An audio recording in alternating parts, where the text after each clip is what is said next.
በዘለንስኪ ላይ መፈንቅለ መንግስት። ኪየቭ በፍንዳታ ተናጠች። ብልጥ ሰው ከራሱ ሳይሆን ከሌሎች ስህተት ይማራል ይባላል። ሰው ከቢጤው አይቶ ይማራል። ተማሪ ከተማሪ ይማራል። ሰነፉ ከጎበዙ ተማሪ ይማራል። ሰነፉም ከሰነፍ ተማሪ በጊዜ ቅድምድሞች ሊማር ይችላል። ተማሪ ከተማሪ እንደሚማረው ሁሉ መሪም ከመሪ ይማራል። አንድ የሀገር መሪ ከመሆኑ በፊት የሚያደርገው ነገር ዲግሪ መበጠስ፣ ዩኒቨርሲቲዎችን ማካለል አይደለም። ይልቁንስ የሌሎች መሪዎችን ታሪክ እንዲያነብ ነው የሚደረገው። አንድ የሀገር መሪ ጥሩ መሪ ለመሆን የሚበቃው የከፍተኛ ትምህርት ውጤት ስላለው አይደለም። ይልቁንስ በንባብ በሕይወት ልምድና በራሱ አስተውሎት ጥበበኛ ሲሆን ነው። የኢትዮጵያ የምንጊዜም ጥበበኛ መሪ የሚባሉት አጼ ምኒልክ ዘመናዊ ትምህርት ያልቀመሱ መሆናቸው ለዚህ ማሳያ ነው። ይህን ከላይ የሰማችሁትን ሁሉ ማለታችን በከንቱ አይደለም። ይልቁንስ የዩክሬኑ ፕሬዝዳንት ለሀገር መሪዎች ሁሉ መማሪያ መፋረጃ መሆናቸው ግልጽ መሆኑን ልነግራችሁ እንጂ የሀገራት መሪዎች እንደ ፈንጂ አምካኝ ናቸው። አንድ ስህተት ስልጣናቸውንም ሕይወታቸውንም ሊያሳጣቸው ይችላል።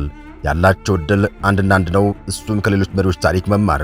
በዚህ ዘመን ታዲያ እንደ ዘለንስኪ አይነት ለመሪዎች ትልቅ ትምህርት ቤት መሆን የሚችል የለም።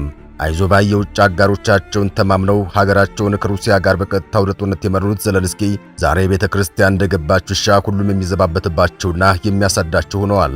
ያኔ ከጦርነቱ በፊትም ሆነ ጦርነቱ በተጀመረ ሰሞን ሁሉም ጀግና ግፋ በለው ወንድ እያለ ሲያሞግሳቸው ነበር። ድጋፉን እርዳታውን ያጎርፍላቸው ነበር። መሪዎች እየጋበዙ ቀይ ምንጣፍ አንጥፈው ይቀበሏቸው ነበር። ዛሬ ግን ሀገራቸውን ካስወደሙ በኋላ ሕዝባቸውን ካፈናቀሉና ካስፈጁ በኋላ የሀገራቸው ሕዝብ ፊቱን ካዞሩባቸው በኋላ ጦራቸውን እንደ ቅጠል ረግፎ ካለቀም በኋላ ሁሉም ፊቱን አዙሮባቸዋል። እነሆ ሁሉም ያብጠለጥላቸው ይዟል። በየሄዱበት ይዋረዳሉ። ሀገርን ያስፈጀህ፣ ሕዝብን መከራ ላይ የጣልክ፣ ገንዘብ ብቻ የምታሳድድ፣ ፕሮቶኮል የማታውቅ፣ የተሸነፍክ ደካማ እያለም ሁሉ ይወርድባቸዋል። የዘለንስኪ መጨረሻ ጥሩ እንደማይሆንና በጭብጨባ ወቅት ብዙዎች መስክረው ነበር። አሁን እየሆነ ያለው በርካቶች የተናገሩት ነገር ነው። ባለፈው አሜሪካ በሄዱበት ቆሌያቸው ተገፎና ተዋክቦ የተመለሱት ዘለንስኪ አሁን መፈንቅለ መንግስት አቅዱባቸዋል። ወትሮም ለዚህ ትልቅ እልቂት ተጠያቂ ሲያደርጓቸው የከረሙት የዩክሬን ተቃዋሚዎች ወንበራቸውን ሊነጥቋቸው ከአሜሪካ ጋር መኖለት ከጀመሩ ሰነባብተዋል።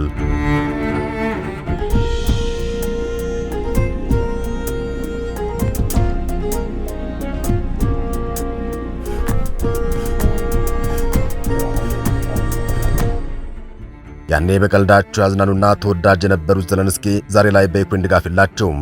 በተለይ ደግሞ በዩክሬን ኦርቶዶክስ ሃይማኖት ተከታዮች ዘንድ 100% በሚባል ደረጃ የሚጠሉ መሪ ለመሆን በቅተዋል። ለዚህ ምክንያቱ ደግሞ ዘለንስኪ የዩክሬን ኦርቶዶክስ ቤተክርስቲያን ከሩሲያው ሲኖዶስ በኃይል በማስገንጠላቸው ከዚያም የሩሲያ ደጋፊ ናችሁ፣ ዩክሬናዊነትን ሳይሆን የሶቪየት አንድነት አቀንቃኝ ናችሁ በሚል በጦርነቱ ወቅት ሃይማኖትና ተከታዮቿን ለስቃይ በመዳረጋቸው ዛሬ ተነስተውባቸዋል። በአሁኑ ሰዓት አብዛኛው ዩክሬናዊ ዘለንስኪ እንዲወገዱ አዲስ መሪና አዲስ መንግስት እንዲመጣ ከሩሲያ ጋርና ከአሜሪካ ጋር ተደራድሮ የአገሪቱን ሰላም የሚያስመልስ መሪ እየፈለጉ ይገኛል። እናም አሜሪካ በአሁኑ ሰዓት ዘለንስኪን ለማስወገድ ስራዎችን ጀምራለች። ለአሜሪካ መፈንቅለ መንግስት እጅግ ቀላሉ ስራ እንደሆነ ይነገራል። ዕድሜ ለሲአይኤና ግፋቢል በወር ውስጥ የተሳካ መፈንቅለ መንግስት ማዘጋጀትና ማስፈጸም ይቻላል። የዶናልድ ትራምፕ አስተዳደር ደጋፊዎች የዩክሬን ፕሬዝዳንት ቮሎዲሚር ዘለንስኪን ከሚቃወሙ የፖለቲካ መሪዎች ጋር ሚስጥራዊ ውይይት እያደረጉ መሆናቸውን መረጃዎች ወጥተዋል።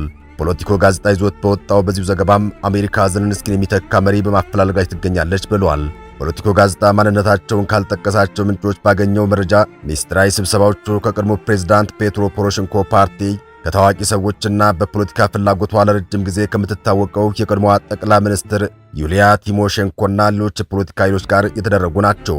ይህ መረጃ የደረሳቸው ዘለንስኪ ታዲያ ስልጣን መልቀቅ አልፈልግም፣ እኔን መተካት ከባድ ነው ሲሉ ተደምጠዋል። ዘለንስኪም ቢሆኑ ያለፉትን 3 የጦርነት ዓመታት ለስልጣን ያስጉኛል ያሏቸውን የጦር ጀነራሎች ሳይቀር ያለ ርኅራኄ ሲያባርሯቸው ነበር የባጁት።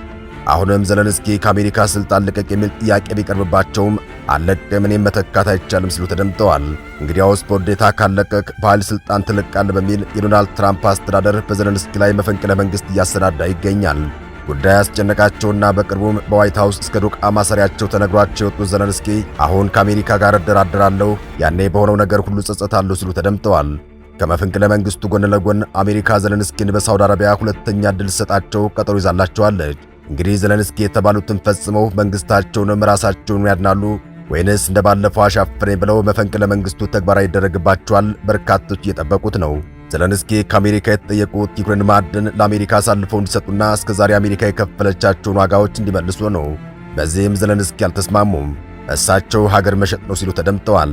በእርግጥ ዘለንስኪ ሀገራቸውን የሸጡት ምዕራባውያንን አምነው ከሩሲያ ጋር ጦርነት የገጠሙለት ነው። ያኔ ነው ዘለንስኪ ራሳቸውን በማይወጡበት ማጥ ውስጥ የከተቱት። እናም አሁን ዘለንስኪ ማዕድኑን አሳልፌ ለአሜሪካ ሰጣለሁ፣ ለዚህ ደግሞ እንገናኝና እንፈራረም ሲሉ ተደምጠዋል። ይህ ብቻ ሳይሆን አሜሪካ ዘለንስኪ የጠየቃቸውን ሩሲያ የያዘቻቸውን ግዛቶች ይዛ እንድትቀጥልና ዩክሬንም ለኔቶ አባልነት የያዘችውን ሐሳብ እስከ ወዲያኛው እንድትቀብረው ነው። ይህ ብቻ አይደለም፣ ዘለንስኪ ምርጫ እንዲያደርጉ ሊገደዱም ሊስማሙም ይችላሉ። ዘለንስኪ አሁን ይህን ሁሉ ለመቀበል ተስማምተውም ሳውዲ አረቢያ ላይ ተቀጣጥረዋል። አውሮፓውያኖቹን አላመኗቸውም።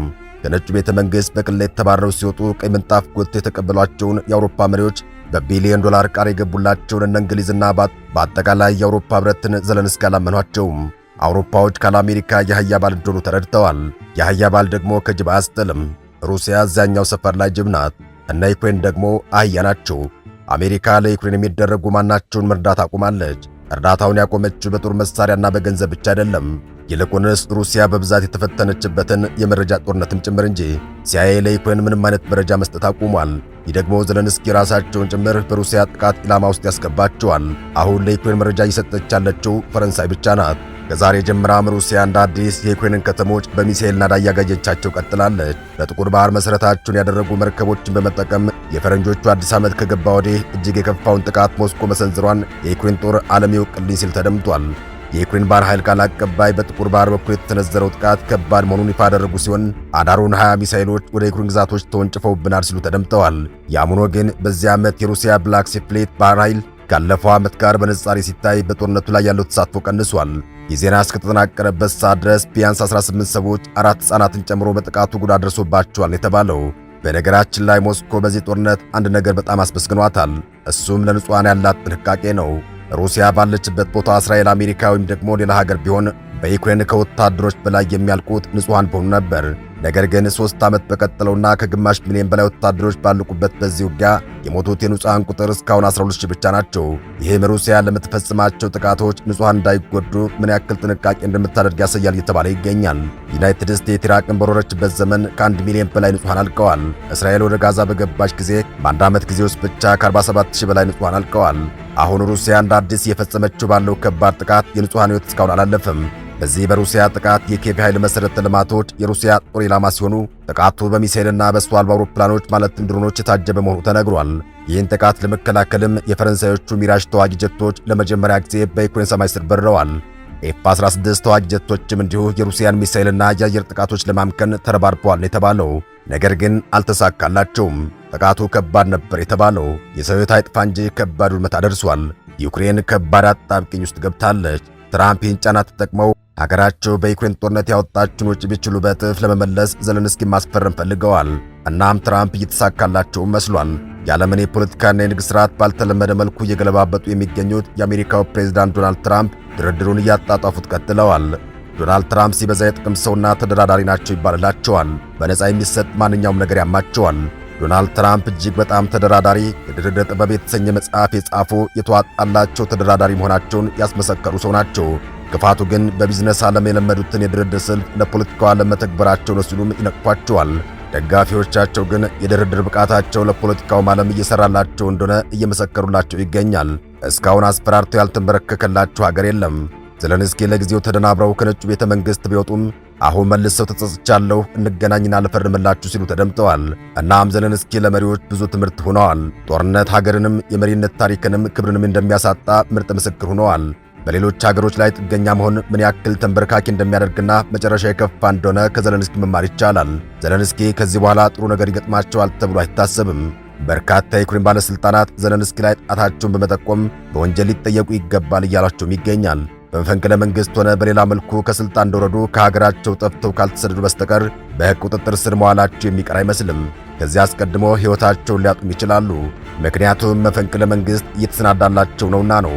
መፈንቅለ መንግሥት ከተደረገ ደግሞ መሪው በቁጥጥር ስር ይውላል፣ አለያ ደግሞ ይገደላል። የዘለንስኪ የመጨረሻ ዕጣ ፈንታም ከዚህ የተለየ አይደለም። አበቃን። መልካም ጊዜ ተመኘን።